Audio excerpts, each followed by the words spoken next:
Hello, good day. We are Group 6, and for today's video, we'll be talking about on keeping a radio watch. So here are the members. We have Punla Rex Justin, Ompoy Jesperson, Noval Phil Nonias, Paglinawan Jason, and lastly, Japeth Paule.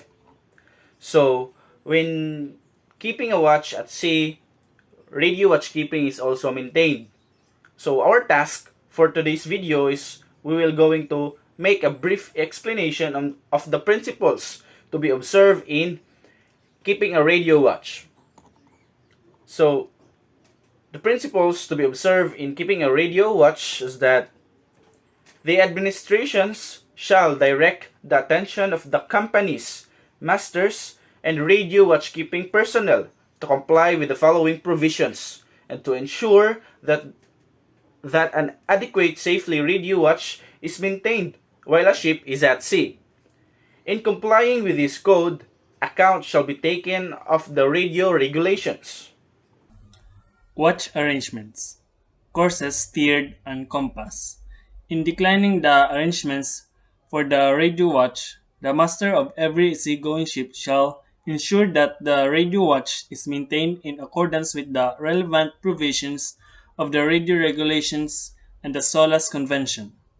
Ensure that the primary duties for the watchkeeping are not adversely affected by attending the radio traffic not relevant to the safe movement of the ship and safety of navigation, and take into account the radio equipment fitted on board and its operational status. Performing the radio watch. The radio operator performing radio watchkeeping duty shall: Number 1. Ensure that watch is maintained on the frequencies specified in the radio regulation and the SOLAS Convention. And number 2. While on duty, regularly take the operation of the radio equipment and its sources of energy and report to the master any observed failure of this equipment. The requirements of the radio regulations and the SOLAS Convention on keeping a radio telegraph or radio log as appropriate shall be complied with. The maintenance of radio records in compliance with the requirements of the radio regulations and the SOLAS Convention is the responsibility of the radio operator designated as having primary responsibility for radio communications during distress incidents.